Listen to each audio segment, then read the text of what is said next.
Good afternoon. Welcome to the Natal Conference. I'm Kevin Dolan. We're here to solve a problem that will define the next century. In our lifetime, in our children's lifetime, every government, every culture, every belief system, and every family on earth will pass through a bottleneck tighter than the Black Death, predicated on one question: will your children have children of their own? It doesn't matter if you already have kids, if you don't have kids, if you hate kids, if you have a 401k or a mortgage or a social security card or a checking account. This question is going to impact your life in a very direct way. The entire global financial system, the value of your money and almost every asset you might buy with money, is defined by leverage, which means its value is dependent on growth. Every country in the developed world and most countries in the developing world face long-term population decline at a scale that makes that growth impossible to maintain, which means we are sitting on the bubble of all bubbles. Not just a temporary overheating of home construction, but a permanent oversupply, like the kind you find in cities like Detroit. Not just tech stocks, but the entire equities market. Not just a handful of cities gutted of their tax base and going bankrupt, but thousands of them, and then sovereign bankruptcies. It's an everything bubble. Even so, you may say, well, it's a bubble. So be it. If it pops, then there's a correction and we move on. But in the aftermath of a collapse like this, the shrinking number of productive workers have to support a growing number of older, sicker people, which in turn accelerates the economic pressures that make it difficult to start families. This problem isn't self-correcting, at least not within your lifetime. It gets worse as it gets worse. So what does that look like? Well, societies like Japan or South Korea show us what may be the best case scenario, what it might look like if you could let the air out of the balloon slowly. What that looks like is young people chained to the desk, working ever longer hours for ever lower wages, not only unable to start a family, but increasingly unable to start a family. The countryside and smaller cities abandoned as the tax base evaporates.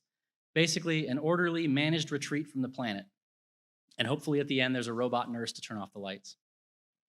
To be clear, that will take luck and meticulous planning on their part. Maybe they pull it off. But I think Japan and Korea are beautiful places with beautiful people who should go on existing. That would be an orderly tragedy. And again, that's best case. Places like China, Brazil, Russia, Thailand, and Mexico got old before they got rich.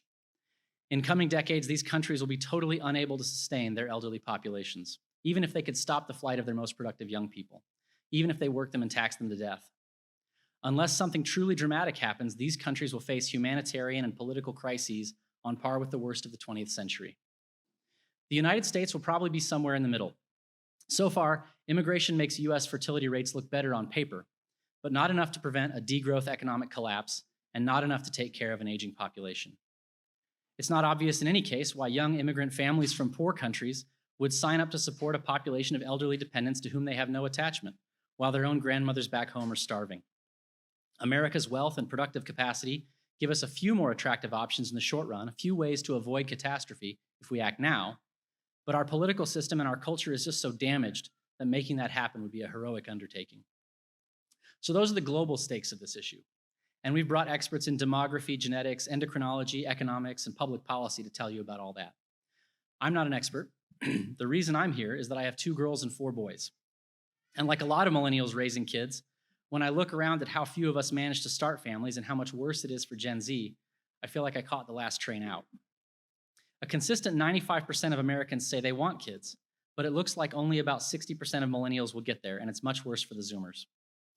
Fertility decline often gets characterized as inevitable. You give people the freedom to choose, and it turns out parenting just isn't a desirable choice. But that's not the story that you hear from childless people. In surveys, only about 10% of childless people say it was a conscious decision. Another 10% deal with some form of medical infertility. But in 80% of cases, it's what demographer Stephen Shaw calls unplanned childlessness. You'll hear more about exactly what that means, but bottom line, the infrastructure that gets ordinary people educated, employed, paired off, and raising kids has just broken down. So I view this as fundamentally a conservation project. If the Bengal tiger suddenly and dramatically stopped breeding, we wouldn't say, wow, I'm so glad the tigers are prioritizing their mental health, or they're spoiled, they're just not made of the same stuff as their tiger ancestors. And we certainly wouldn't say, good, there's too many Bengal tigers are ruining everything.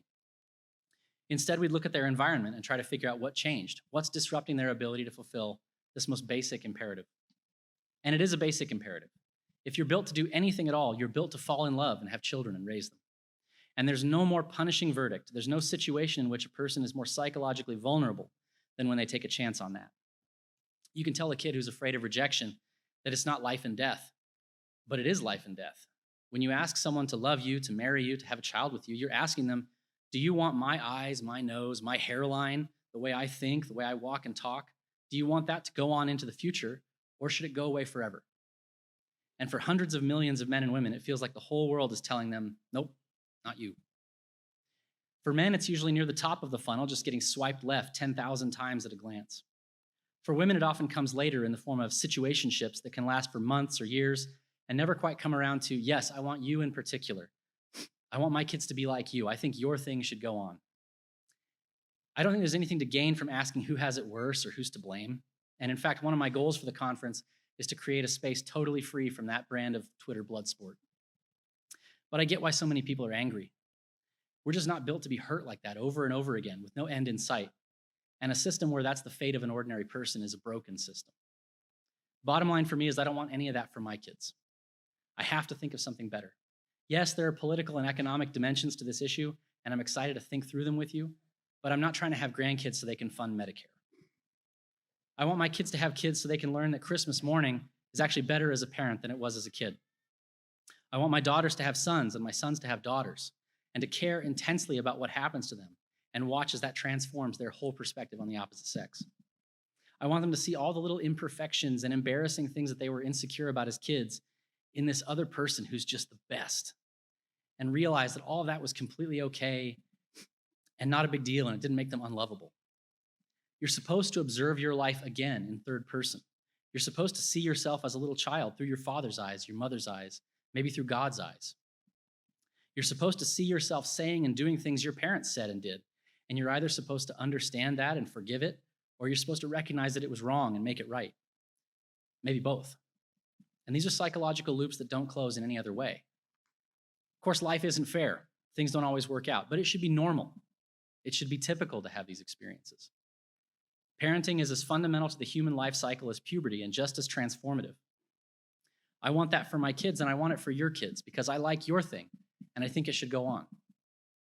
To the extent that I care about the median home price or the Social Security Trust Fund, that's why I care about those things.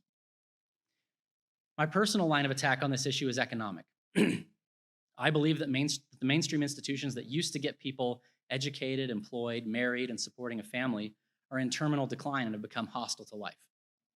So I founded Exit as a network and a fraternity to build something new on the outside, a place for like-minded talent and capital to build businesses, schools, marketplaces, and communities that can make raising a normal family normal again. That's not for everyone. It's not a total solution.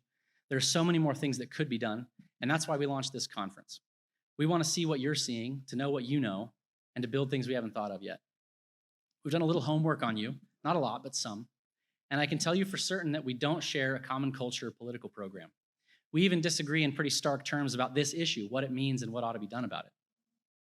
But we're here because we agree that people are beautiful, that life is beautiful, and that it should go on. I'd like to thank everyone who's participated in making this conference happen, especially my co-founders, Drew Gorham and David Moore, our producer, Barbara Williams, our sponsors, our volunteers, and all of our speakers who made the effort to get out here, prepared remarks, connected us with their friends. And of course, thanks to all of you for spending the time and travel and money to make this possible. Thank you.